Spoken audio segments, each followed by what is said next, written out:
Hey guys, hope you're having a great holiday here. We are rewinding some of our old favorite episodes from this year, from 2025. And not just our favorites, your favorites too. These are the ones that got a lot of interaction and a lot of listens and a lot of views, and we know that not everybody saw them. And so we like to re-cue them here at the end of the year. But we also like to provide a little bit of an update. And the first one is the guy we know as the Republican rancher. And former state rep from Houston, Republican, who retired from the legislature, retired from politics, moved out to West Texas. Menard. It's M-E-N-A-R-D. kind of between Fredericksburg and San Angelo if you go up diagonally. It's kind of in the middle. And he it's kind of like when you were in Ljubljana. You're like, just give you your bearings here. Just to give you your bearings. This is the old North Bridge. The Dragon Bridge.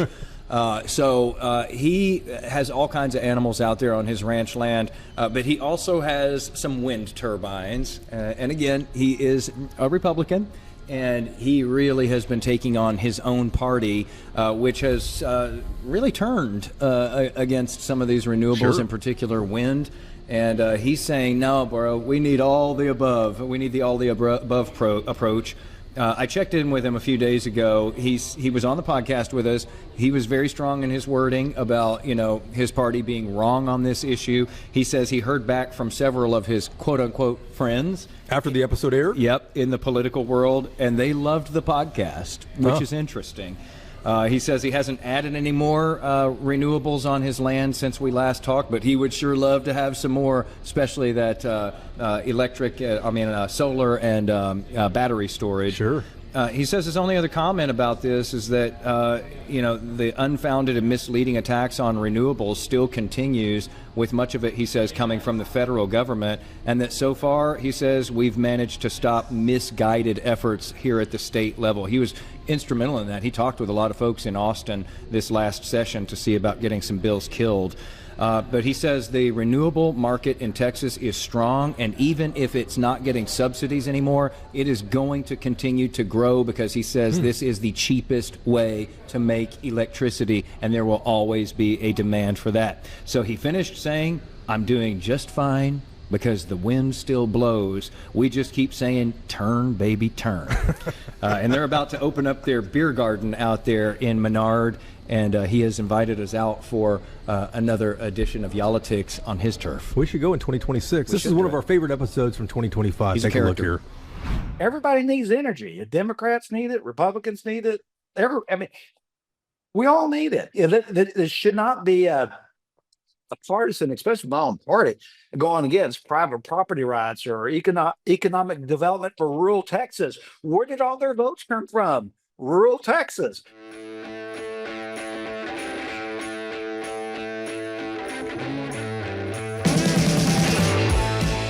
Hey y'all, this is where Texas politics gets interesting. Here again are two guys named Jason, some great guests, and cold Texas beer for another smart conversation on yall-itics, the unofficial political podcast of Texas. All right, hey everybody, welcome back for another week of yall-itics. We've got the camera powered up here, we've got our laptops powered up, we've got lights galore so that Whiteley can look beautiful here today, and we have a guest though with us today who could very easily be providing all of this electricity for us right there from his ranch. Well played, well played. Yes. He really does. He's cranking out the power. And you know what? You know what I like the best about having guests on Zoom is when they say, "Listen, I'll have a beer with you." Yes. So we're gonna have a remote beer. A remote beer is fun, Remote cheers. So you know what's best about this episode, as far as I'm concerned, is you did the whole thing. Yeah, I've set it all up. Nothing can go wrong now. This is very unusual, listener. I want you to make sure you know that. This is very unusual. So what are we talking about today, Jay? Well, we're just, since I set it all up, we're talking about electricity and how we are going to need a ton more of it here in Texas and across this country, of course. But man, you go, well, I thought I tuned into a political podcast here. Boy, electricity's gotten real political, hasn't it? Especially in the last several years. And so we decided to go out into Deep Red, Texas, way out there, about 2.5 hours northwest of Austin, kind of close to San Angelo, if you're familiar with that, to Menard, where we've got John Davis in the small town of Menard. In fact, if you're familiar with it, he is the one behind the place that known there as the Station. It is a legendary place. and he's joining us now via Zoom to talk about this. And he's got a really interesting perspective because of his history. John, you're on the line with us here. I have to ask you before we pull out our beers here, what are you having today? Well, I was at it's called at the Menard station. I saw my aunt. She's 89 years old. And yesterday on Labor Day, she was out there at our station pulling some weeds and trimming flowers. And she had a Modelo Chilada Limon y Sal. So that's what I am going to have, and I'm gonna pop a top. There it goes. Did you hear the John? top? Your 89-year-old aunt was enjoying that. Yes. So she said, "John, you've got to Aunt Lou." Aunt Lou, she was drinking that yesterday, and I said, I'm doing this podcast tomorrow, so I'm going to do that, and I'm going to pour it. And I was in Ireland at the Guinness place.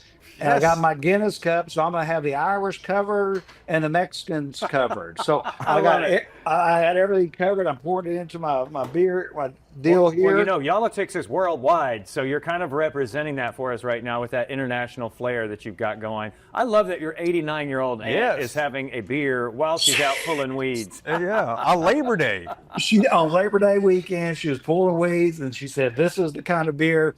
She said, "Have you know Modelo, John?" I said, "Sure, I know Modelo." She said, "Well, you need to try their new limon y sal." And I said, "Well, I've never had one, so here's to my aunt Lou." There you go. You know what limon y sal means, right? No, you enlighten us here, Wheeler. It's lime and salt, so it's got sort of that Mexican, almost that margarita, what you would think of for that, and it's with the beer. We need to have your aunt join us sometimes too. This is pretty good. And she would drink a beer with us, that's for sure. I'm pretty sure I talked to her on the phone at one point. Yeah. Wow. Done a lot of setup on this, Whiteley. What are we having, by the way? I have a couple of options here. Okay. I'm having the aluminum cowboy. Okay, I like that.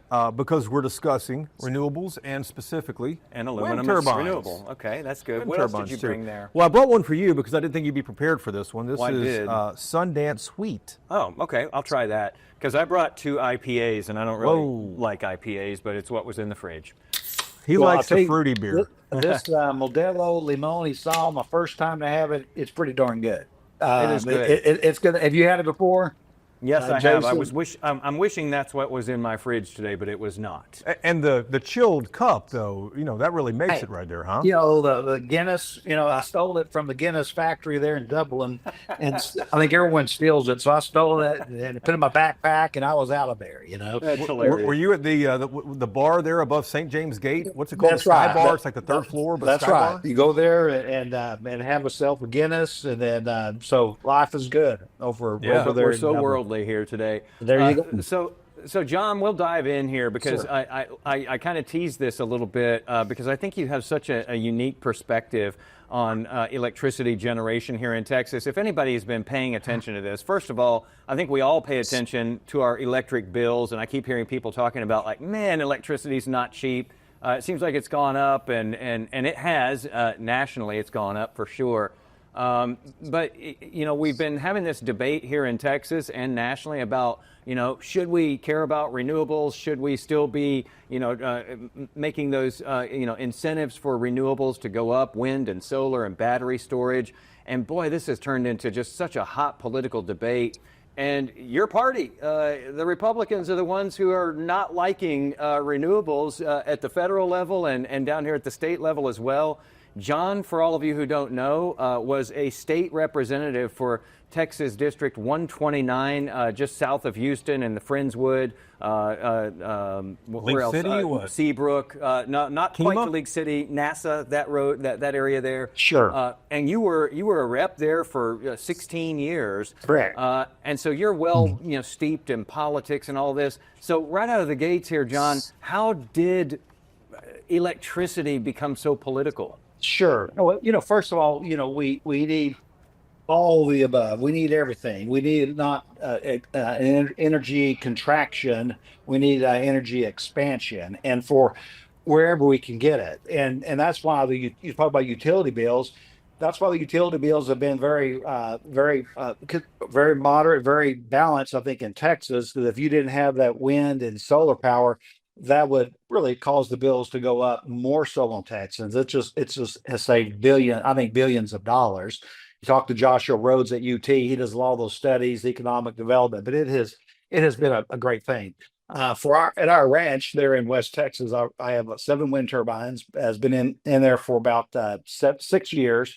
And actually, we supply the wind, and our wind power goes to the General Motors a plant or General Dynamics there in Fort Worth. So we have a contract. There are 43 turbines at the Cactus. It's called the Cactus Flats Wind Project, and ours is designated to go for the I think General Dynamics there in Fort Worth. So, and why has it become so political? It's it it just the darndest thing I've ever seen. It's just kind of frustrating because it helps me as a rancher, gives me some disposable income that I can keep raising. I raise some Dorper sheep, and I have Spanish goats and goats, and I have some livestock. I have cattle, and it's been our family since 1880, and I was able to get the headquarters from my aunt about 11 years ago. So it's been in the family a long time, and I raised these animals, and the wind turbine money has helped me to be able to keep ranching, and I keep it in our family. I can keep being a producer,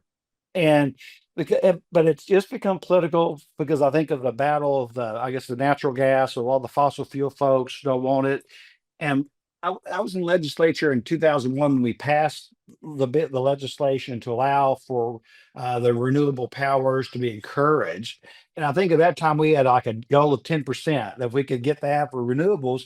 But you'll see now, you go on the ERCOT website, it could be 45 to 55% of during the peak times of wind and solar combination.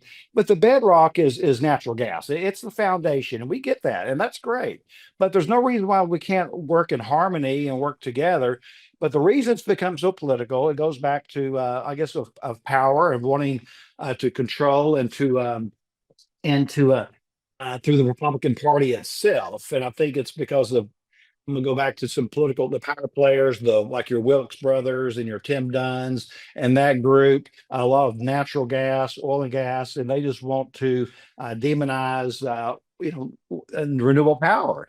And that way, maybe it's more so they can have more to get the price of their natural gas up or have the demand more.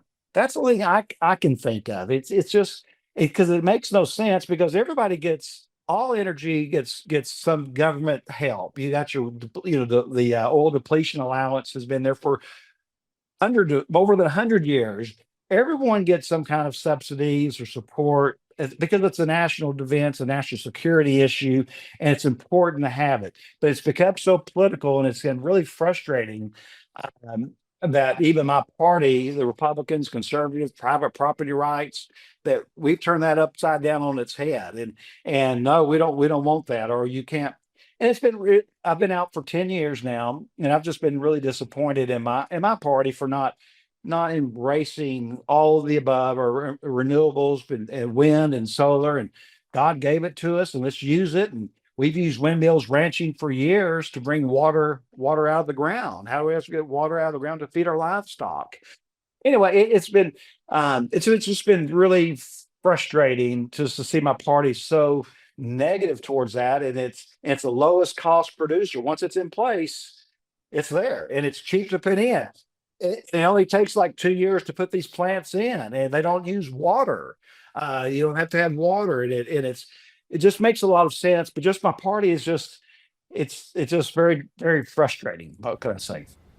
John, I was told long ago not to ask a man how many head of cattle he has, but give me an idea how much cash these 7 wind turbines are generating for you. I mean, what can you do with it? Well, they can provide. For me, they provide about 40% of the income for my ranch operations. Wow! And that's been a big boost. Because these turbines, like I tell people, I kind of joke about it. I don't have to feed them. I don't have to water them. I don't have to mark them or castrate them.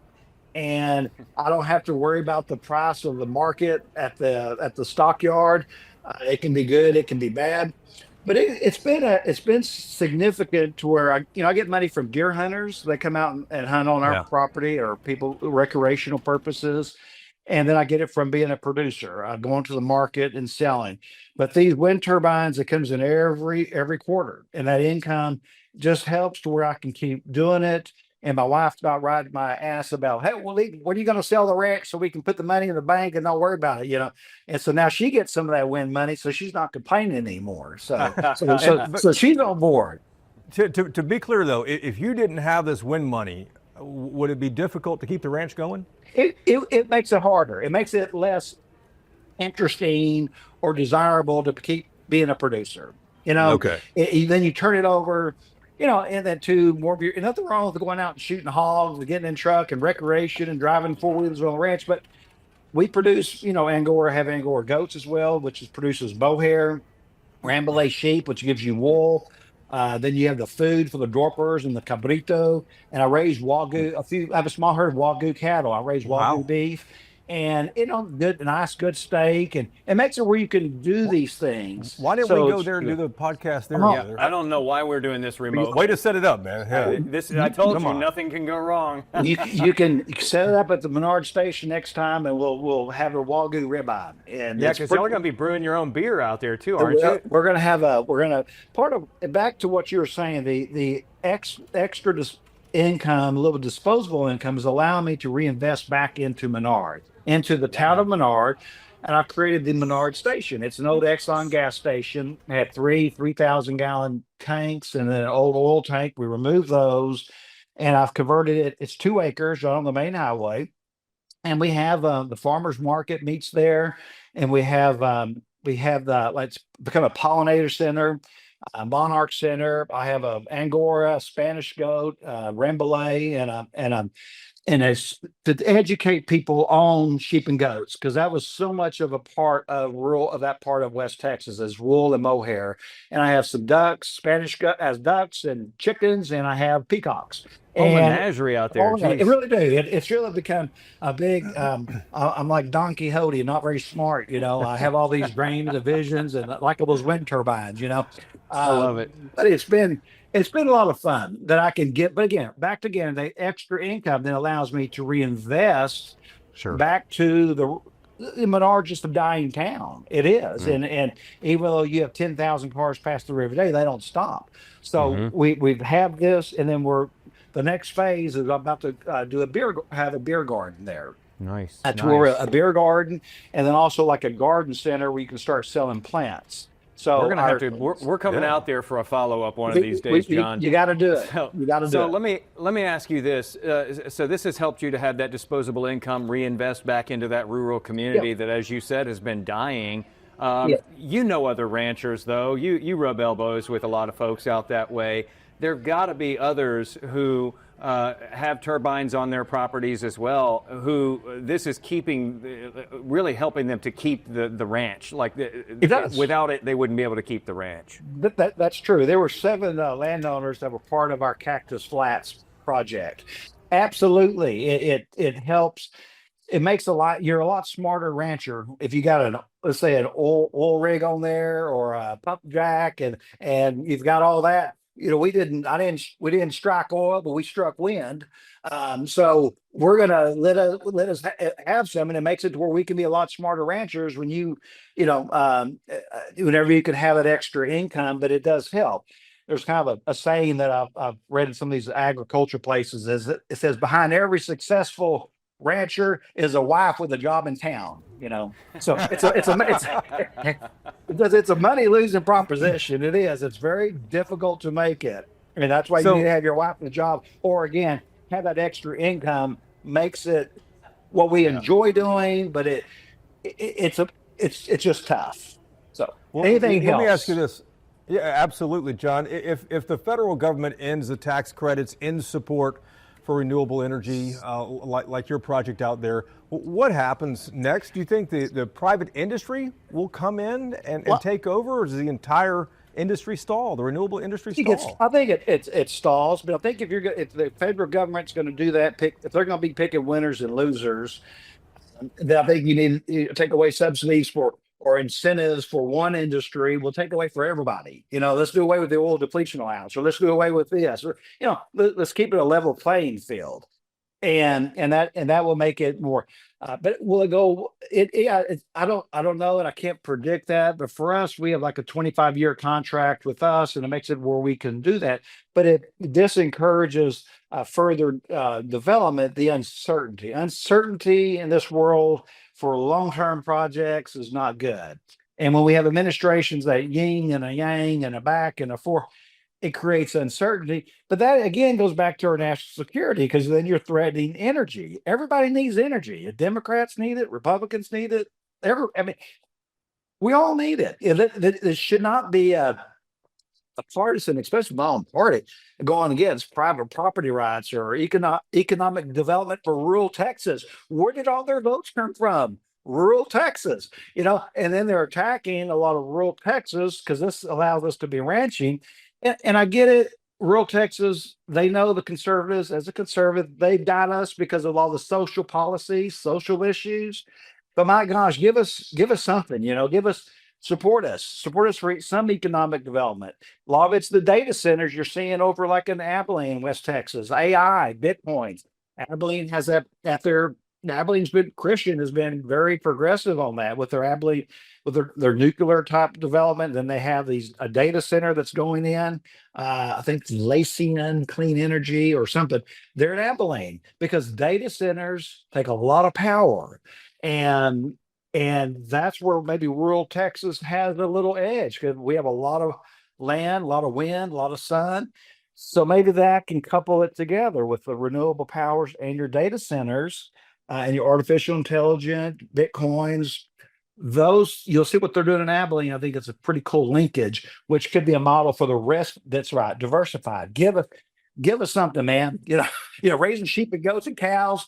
It's tough. A lot of us do it because we love it, but hey, it makes it nice when you have a little more money that you can reinvest back into your rural community, which is what I've done, and very glad to do it. And anyway. Yeah, John, can you tell us? I mean, do you still have some representatives and senators in your contacts in your phone? Sure. Do you call members of your party? Do you talk to them about this? And if so, what do they say? Well, I do, and I think when you get behind closed doors, they get a lot of misinformation. One of the reps I was talking to, he was saying, "Well, the Texas Farm Bureau came to talk to me, and they said, the solar is bad because it takes up land, it takes up our farmland." Well, bull butter. I mean, give me a break. What do you have when you have homes going into new neighborhoods or buildings or developments? It's just a bunch of misinformation because they don't know. Then when I get behind closed doors, I explain to them, fellow conservative, this helps me to be a provider, be a producer.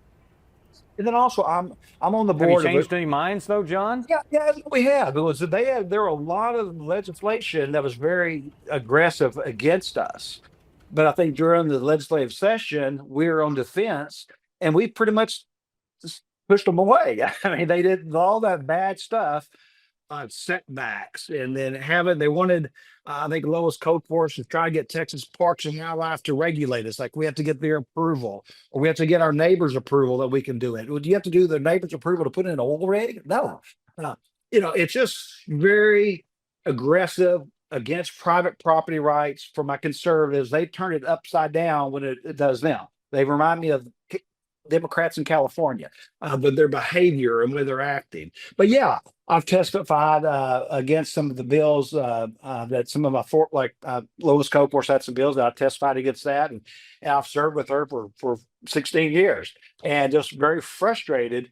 But again, it's politics. It's yall-itics. What can I say? It's some yall-itics going on. We got to have him on all the time here. That's what it is. That's yall-itics. And but behind closed doors, that's why a lot of stuff was killed.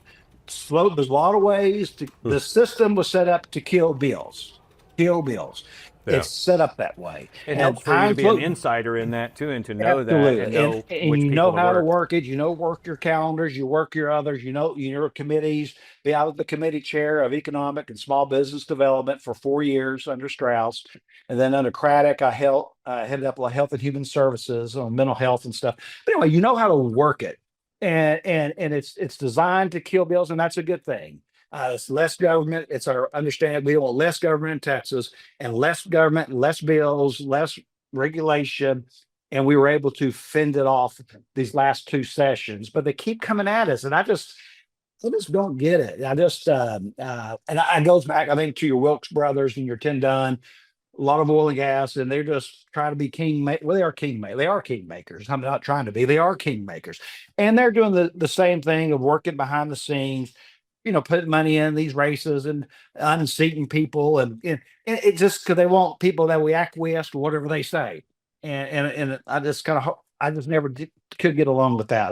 It's hard for me to take orders too well, but they want people that will blink and do what they say. So, John, here's my last question here, and you alluded to it, but as Wheeler would say, to put a finer point on it, if the investment in renewables stalls and private industry doesn't step in, what happens to rural Texas that had been enjoying all this over the last couple of decades? yeah, I think it's in jeopardy. It's definitely in jeopardy. But that's why I think we need to make in the private sector. There are a lot of private sector folks doing it. I think the push is tying into data centers. Let me just say that it's tying into AI. That's growing. That needs power. That the Bitcoins, they need energy. Rural Texas can provide that. That linkage, I think, would make everybody happy. I think that could be part of it. But you're right. Economic, but same with oil and gas. What if you did away with the oil depletion allowance? You could ask the same question to them. What if we did away with that? It was private. Sure, I think the private will, but it makes it a little riskier, harder to invest or harder to get that money. But I think it's proven it's the lowest cost producer once it's in place. And it takes only 2 years to put in. And the landowners benefit. You take a farmer, rancher, let's say he has 500 acres farming cotton, take 200 of those acres and put it into solar panels, then all of a sudden that guy's generating. Solar pays a lot better than wind. I'd rather have a solar farm. It'll end up paying about $1,000 an acre per year. So $200,000 that farmer can make, and he puts the other, keep farming. He's a real smart farmer, but he's got this extra income coming in and he's helping to help the grid, helping to the energy. He's playing a role in that. And to me, that's a bit what I think is cool is we're playing a role in our national security, but also gives us something. Even though we don't have the oil and gas, that pump jack, whatever you call them. I love that, but I don't. But we got wind and there's some solar. Let us have it, and don't denigrate us or come after us because we're trying to make it survive. And same thing that they've done for years. But it comes down to votes, though, John. And as you mentioned, there's a lot of issues out there, and Republicans know very well that rural red Texas will stay with them on so many issues. Is this enough of a threat, though, if they rub people the wrong way with this sort of stuff, that they could lose or erode some of that support? No, it won't, because there aren't enough of I don't think there are enough of the rural landowners who have the solar or the wind, because that's not going to make that much of a difference. And that's an economic issue. A lot of these issues important to conservatives are social issues. They're important to me. The different social issues that are important to our moral fiber. That's critical. And the Republican Party supports that, has done great things, and I support a lot of what they've done. But why they go back and they're because they're letting the money people again. They're letting the money people fund their campaigns. The Republican Party of Texas. I went into their convention 2 years ago in San Antonio. So I go in there. And about a fourth of the whole convention center was all these solar panels all down, there, and they had these wind turbines, and they have all these dead eagles, and they had hawks, all these stuff all thrown on the ground. I said, "What the hell is going on here?"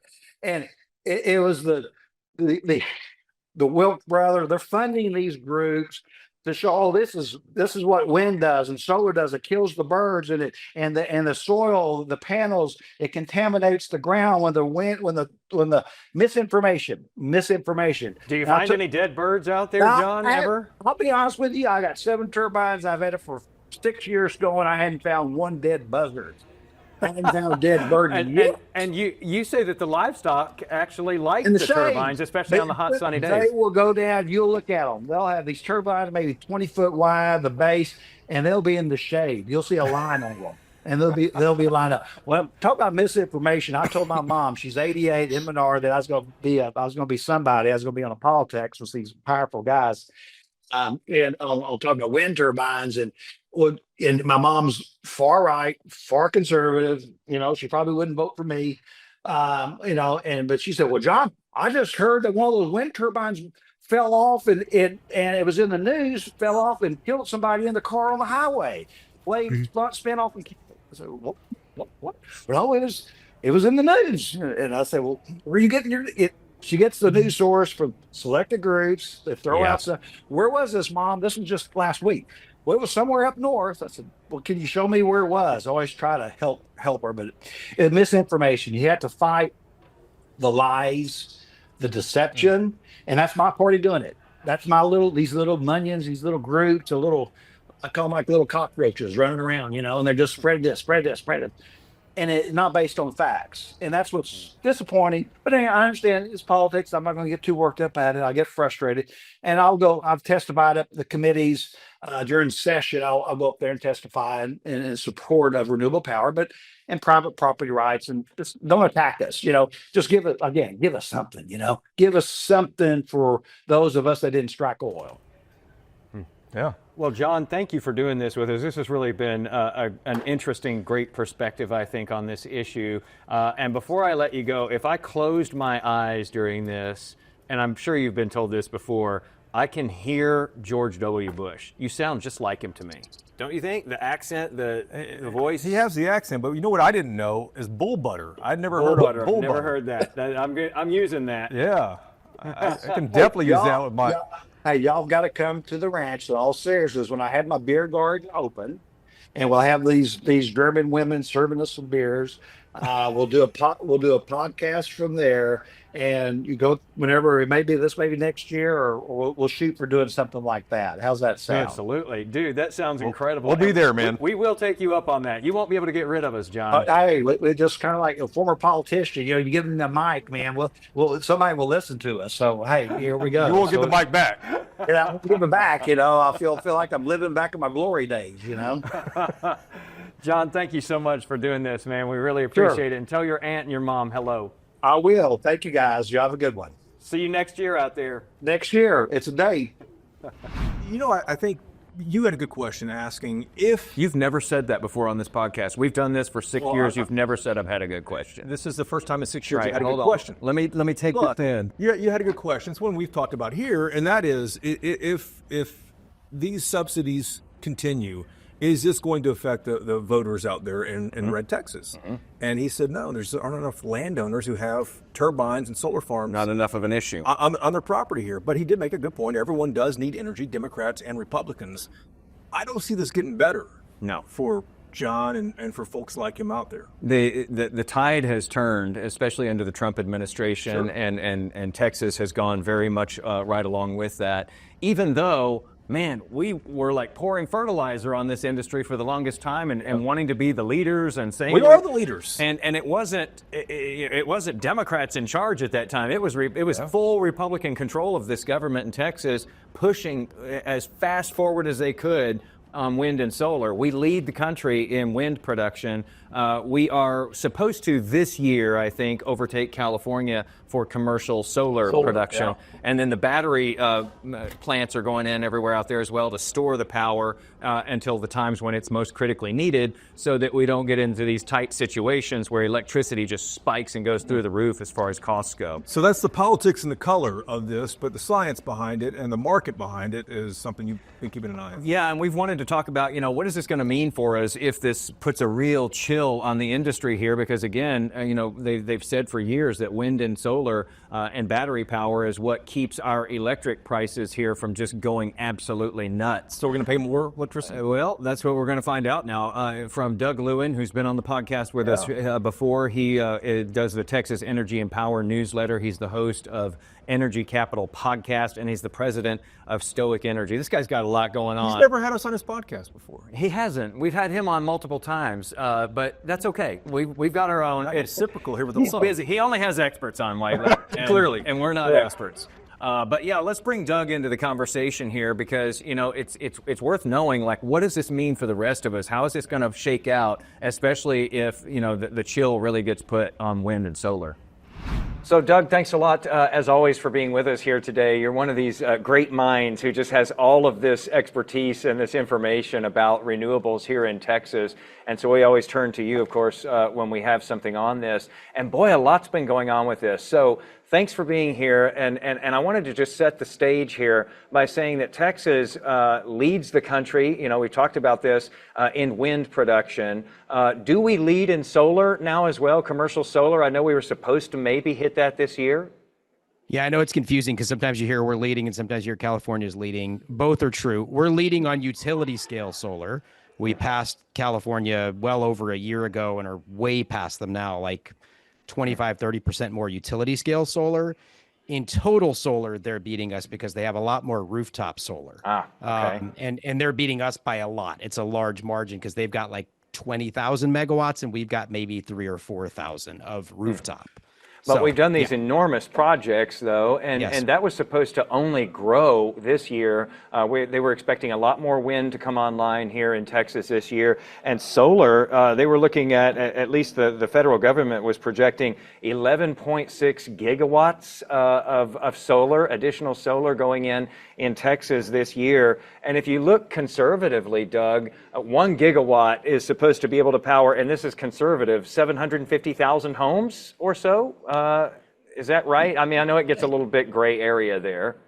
It does, because it depends, right? If you're talking about like a hot summer afternoon or a normal day or something like that. But yes, so the way I like to do this is like you could look at like City of Austin owns its utility, Austin Energy. So Austin's top 15 city in America, what 11th or 12th largest city in America. That's about a 3,000 megawatt peak. San Antonio is like a 5.5 gigawatt peak. The whole DFW area is something like 25 or 30 gigawatts. So, you know, a gigawatt is that's a very large amount of power. Our total peak demand in Texas, the record day was 85 gigs. So yeah, I mean, if you're adding 12 gigawatts of solar in 1 year, that's phenomenal for your state, for the economy, for the grid, all of that. And that was what was projected by the federal government under the Trump administration in February of this year. I'm curious, what does that look like now, though? Because, boy, we have really seen this effort from the federal government to kind of tamp down on these renewable technologies like wind and solar. What are we seeing in the industry right now, Doug? What are you seeing out there in the field, actually? Are projects still going forward? Are they stopping? Are people getting cold feet? Well, I'm hearing a mix, right? I hear a mix. I hear some folks that are saying that projects are being pulled back, and we're starting to see that in the data, ERCOT's data, project cancellations. Those are going higher, but it's not all. I wouldn't say it's alarming yet. Some might be alarmed by it, but there's so much in the interconnection queue, right? Just hundreds and hundreds of gigawatts. Literally, I think we're at 400 something gigawatts in the queue. So when you see 5 or 10 gigawatts dropped out, that's not great, but not the end of the world either. But there are folks that are canceling projects. There are others that are, you know, trying to move ahead. The biggest problem I would say right now, Jason, is just this huge uncertainty over all the different regulations. And there's lots of different attacks from the administration coming from whether it's interior, transportation, or even agriculture. And all of those create additional uncertainty. I think where we are right now, though, is under the big budget bill, right? The tax credits were, it wasn't really a phase out. It was much more of a cliff. It was a very steep drop off of the tax credits. So those are all going away. They will be gone. If you don't start a project like within the next year, you don't get the tax credits. So now the key is, this is what a lot of the folks who didn't like renewables always wanted. They said renewables couldn't compete against other sources of power. Of course they can, and we're going to find that out. There's still going to be solar and wind built. It is going to be more expensive, right? The tax credits reduce the cost by 30%. Now, some of that'll be made up with efficiency, but a lot of that'll just be made up with increased costs. So that's always been my concern with this. I've always been less concerned about the renewable energy industry. The renewable energy industry will figure this out. They'll innovate. They'll lower costs. I think that's going to happen. My concern is the consumer, because renewables, by having no fuel costs, right? There's no fuel cost to the wind and the sun. There's obviously a capital cost, but once it's built, it's generating zero priced, power.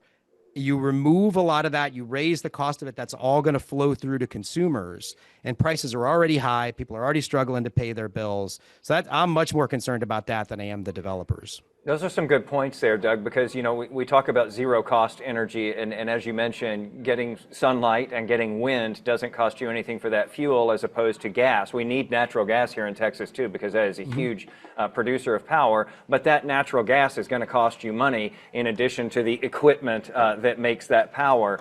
With wind and solar, it's just the equipment that you pay for on the front end, and then the fuel is free after that for decades. And basically it was that equipment and the roads to it and so forth out in these rural areas. That's where the money goes in, and that's where the credits came into play for developers to be incentivized to go put all of that in. And that is a substantial, attractive thing for these developers. But you think that the industry survives this, and this trickles down to the consumer. And hasn't wind and solar for so long been credited with helping to keep electric bills in Texas and the cost of electricity relatively low compared to some other parts of the country? Yeah, I mean, there was some research that Dr. Joshua Rhodes out of UT and a firm called Idea Smiths did a year or two ago that showed, I think it was from like 2010 to 2022 or something like that. It was somewhere on the order of like 20 or $30 billion in savings, and that's in wholesale cost of electricity. And it's actually not it's always complicated to do those kinds of models, but he basically just like backed out renewables and put in gas at the current gas prices, that had we been generating all that power with gas instead of wind and solar, just at the gas prices it was at during those periods, which overall was fairly low. There were some years in there where it was obviously higher than others, but particularly like the late teens and you had a fairly low price. And when you took all the renewables out and put gas in there, it added up to something on the order of $20 billion. A lot of that cost was concentrated in 2022 when gas prices went all the way up to $6. And that's a big part of the risk here, right? Like you said, gas is very valuable. Gas generation is very useful to have on a grid. Any grid operator will tell you they like to have gas on the system. It has its use, it has its place. When prices spike like that, which they have done a number of times over the last few decades, things can get really, really dicey for consumers at that point. And it's residential consumers. It's also all the businesses in the state, the manufacturers that need that low cost of power to keep operating, to expand their operations, all that kind of thing. So renewables really do play a very valuable role in keeping the costs lower than they otherwise would be. Costs are quite high though right now. Yeah. If I'm a manufacturer, or if I'm one of these big data centers and I'm looking for, where am I going to go put this big footprint down? Which state am I going to choose to do this? I'm looking at things like, how much is the electricity going to cost, especially for one of these data centers or one of these Bitcoin mining operations, let's say. I care a lot about that because it's so power intensive. How much are they looking at that? I mean, surely that is a huge draw here in Texas, that they can find that cheaper power and maybe, even contract with a wind farm, let's say. No doubt about it. Any energy intensive industry is looking for that lowest cost, and tenths or even hundredths of a penny can make a big, big difference. So that's steel mills, that's refineries, that's chip manufacturing facilities, right? Samsung is located some really large facilities in the state of Texas. They need that cheap power. It's not just that, though, Jason. It's also oil and gas drillers themselves, right? The biggest growth we've seen in the state of Texas, growth in demand, not growth in supply, the growth in demand is in West Texas, where we have had a tripling of demand in the space of 8 years. Now, some of that's Bitcoin mining. A lot of it is oil and gas drillers connecting to the grid to reduce the price of producing a barrel of oil. So that's what's so maddening about this, is like if you If you're aiming at like hurting renewables because you think you're going to help oil and gas, you're actually probably hurting oil and gas at the same time. You're looking at it with blinders on and not seeing the bigger picture, which is lower cost of power is good for all kinds of different industrial customers, and oil and gas producers are an industrial customer at the end of the day. Because if I'm a driller and I'm out there in West Texas drilling, I'm running that whole drilling operation and all of its affiliated little outbuildings and so forth with my generators, and that's taking a tremendous amount of energy, and it's costing a lot for me to do that, right? And if I'm contracting with a wind farm down the road or a solar farm down the road, that becomes a lot cheaper for me. Totally. And they're running those generators mostly on diesel. There are some of them that'll hook into the natural gas system, but most of them are being run on diesel, and diesel is a very, very expensive way to make power, 5 to 10 times the cost of connecting to the grid. What a rude host I am, by the way. As you were saying that, I took a swig of my Wild Acre Brewing Sundance Wheat, and I didn't even ask you, did you bring a beer today? Do you have one? I could go grab one, but we've already don't. started. That's fine. I'll let it go. I just felt rude for not even inviting you to do that. I'm not going to have another swig of mine while we're finishing this, because it just feels wrong. Enjoy yourself. Drink that Wild Acre. Go. Plus, for it's a little warm now too. So here's my curiosity. You touched on the bill, the Trump bill, which has been called the One Big Beautiful Bill. I think Democrats have called it a lot of other things. One big betrayal of a bill. It just depends on what side of the aisle you're on. But boy, it really had some things in there for wind and solar as far as getting rid of those credits. But it goes beyond that too. And I thought this was interesting. I read this in Fortune, and they were talking about how the administration has put roadblocks in place to where these big projects have to be permitted. Sometimes you got to go 3 times to get anywhere. And one of them said, you're a developer, you've gone through 63 of 64 steps, and suddenly you can't get your final meeting. And now future permits are going to be politicized at the cabinet secretary level for everything from where you put a fence to how you create a road. It's weaponizing bureaucracy to undermine American energy production. Are you hearing similar things? When I read that, I just thought, man, that's a stunning perspective from somebody who's actually, trying to get a project underway. Do you hear similar things to that?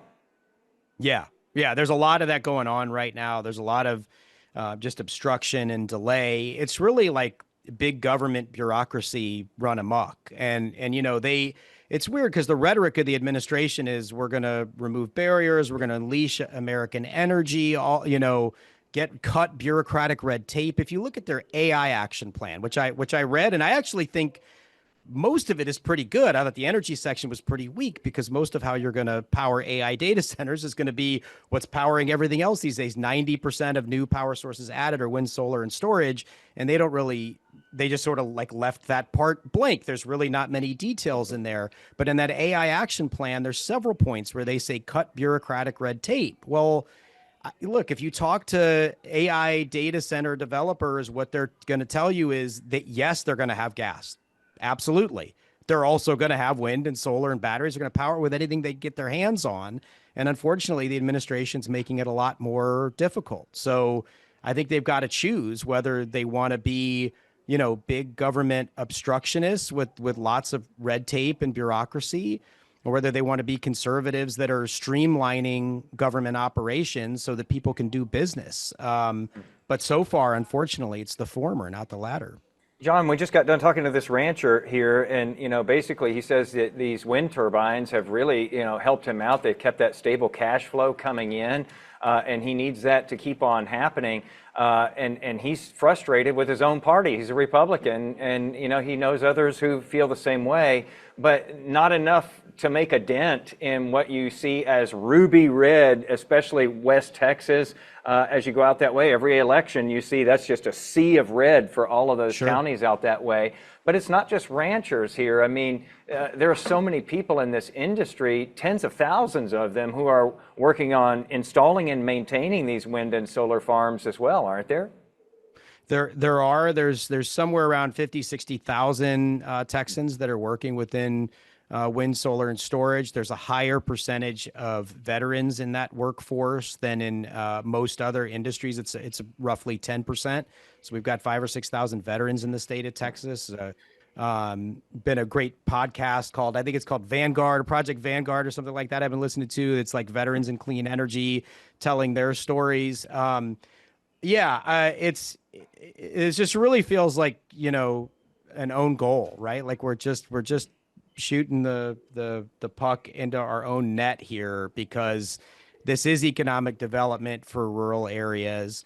This is job growth. This is cheaper power. This is all the things. Again, AI data centers. The Trump administration has made winning the AI race with China one of their key goals. But look what China's doing. They've put in. We were talking about Texas, forecast to do like 12 gigawatts of solar this year. China has put in 250 gigawatts of solar in the first 6 months of this year alone. Jeez, that's insane. 250. It is insane. I mean, these numbers are just wild. And we've got them on the chips. Like, we've got them on technology. They've got us on the power side. And that's a problem. You cannot run these things if you don't have enough power. And there just aren't enough gas turbines in the world to make this kind of compute power. I saw an announcement the other day that Mitsubishi is going to double their output of turbines. That may be another 5 or 10 gigawatts globally per year. I don't know exactly what the numbers, maybe it's 12 or 15, but the point is, like, you're an order of magnitude off. You need hundreds of gigawatts of power, right? So you'll never get the equipment. You'll never get the equipment in time to produce it with gas. Is that what you're saying? The entire world production of gas turbines is somewhere on the order of 60 to 80 gigawatts per year for the entire globe. And again, right? China just put in 200 gigawatts of just solar in just the first 6 months of this year. 250 in just the first 6 months of this year. That's exactly right. So that's the kind of, we have to start thinking on the scale of terawatts. We're thinking too small. And again, that doesn't mean we're not going to build gas in Texas. That interconnection queue I was talking about with 400 gigawatts, gas within that queue has doubled in the last year. Like, we're going to get gas generation in Texas. But if anybody who thinks about this as an either or, we have to pick, it's one or the other, they're just thinking about it the wrong way. It really truly is an all the above kind of an effort at this point. And we're going to need more and more power as these data centers just keep popping up. I wanted to touch on China a little bit more here. The Guardian reported that they're expected in China to account for almost 60% of all the renewable energy capacity installed worldwide between now and 2030. And I'm just curious, for the average Joe out there, why do they care? Why do they care if China just runs away with it and becomes the wind and solar leader of the world by far? Why should they care? Well, it's not just wind and solar. You have to think about it like that. If you think about it that way, you're thinking about it too narrowly, right? It's about electricity, and it's about the whole value chain, the whole supply chain for electricity, which they are dominating, right? They're dominating in batteries, they're dominating in transformers, and wind and solar, right? So when you put all that together, there was this concept in the, particularly in the 70s, right, of a petro state, right, a country that most of its revenue came from petroleum, and when you think of like OPEC, the Organization of Petroleum Exporting Countries in the 70s, with the gas crisis, the oil and gas crisis of the 70s, they were controlling the output of oil such that they could bring the Western world to its knees, right? Well, electricity is kind of the new oil. Oil is still around. Oil is going to be, I want to be clear, like, again, not an either or. Oil is going to continue to be important. But if you think about it, like, there's a lot you can do without oil. There's not a lot you can do without electricity. Think about that for a minute, right? Like, you can run a hospital without oil. I say that, like, of course, there's oil products that go into, like, even making like surgical gloves and masks. And again, oil is very important. And I don't mean to say it's not, but you cannot operate things without an electric grid, right? So China is really starting to concentrate the supply chains. They're not starting to. They've been doing it for decades, and it is now concentrated. That's a major global geopolitical risk for us in the United States, for Europe, for all of our allies.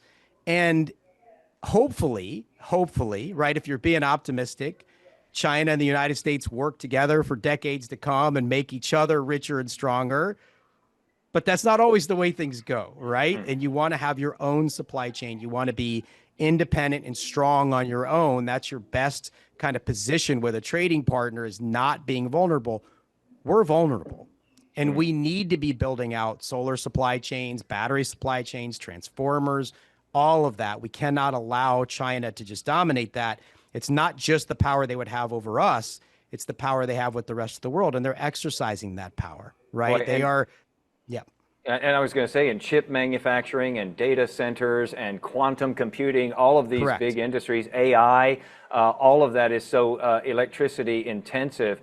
You do start to think about, well, if one country has just an excess of power to offer these firms who, create those things and do those things, and another country is kind of struggling to come up with enough electricity, you don't have to have a big imagination to know, where they might gravitate to. So that is an interesting point that you make there. I guess I'll close with this, Doug. I think it's year over year, electricity is up. The cost to, just the average Joe, to all of us, is up about 5.5% across the country. In Texas, I think we have it a little bit better than in some other states. As you talked about, wind and solar have kind of helped to keep that down, and batteries as well, because they're kicking in at those right times of the day. That's right. When the grid is, under the most strain, they can turn on those batteries, and man, we've got plenty to go around. I'm just curious if wind and solar and batteries are discouraged to the point where the industry really starts to shy away from big new projects going forward. What are we looking at as far as cost increases to you and me and just the average Texan out there? What kind of percentage increase are we looking at in our electric bills if we can't keep producing at the rate that we've been doing?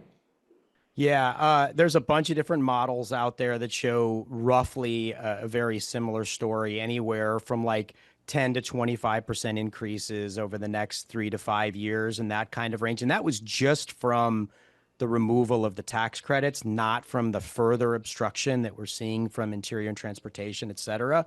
I think it could go quite a bit higher than that. And on that, Energy Innovation, which is an energy modeling, well, they do all kinds. They're a think tank, but they do energy modeling.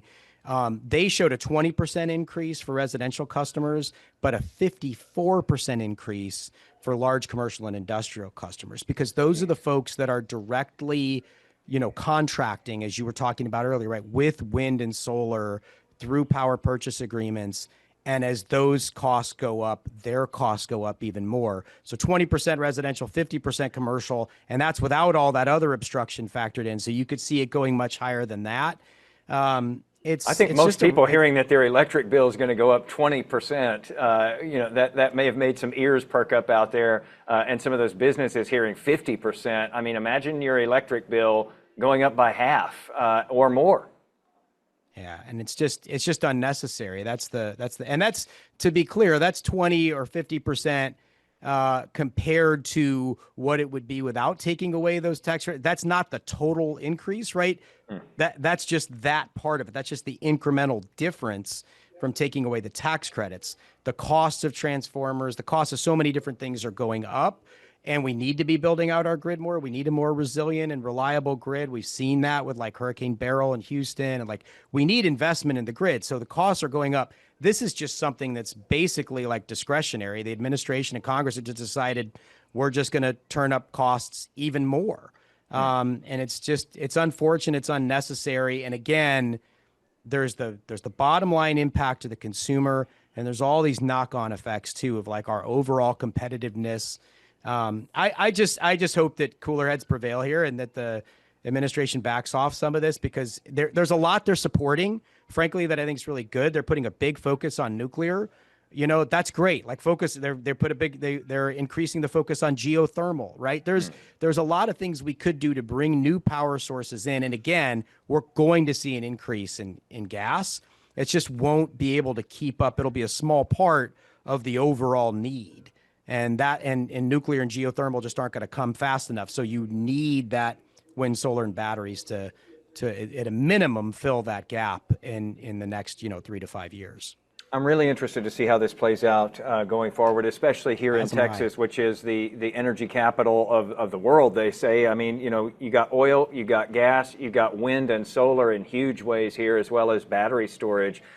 So the question is, what does that look like as we go forward through the next year, 2 years, 5 years, as you were just talking about? So we're going to have to, you know, kind of keep an eye on this, Doug, I think, because there's so many changes happening right now. There's so much uncertainty, which of course means that we're going to have you back on the podcast at some point in the probably not too distant future.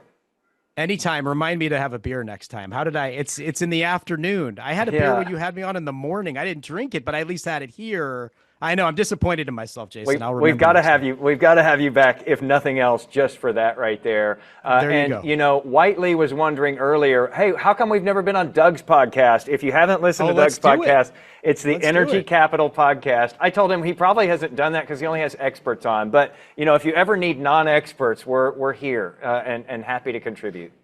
It would be great to have you guys on. Let's do it. All right, Doug. Thanks so much. Really appreciate the insight once again. Thank you.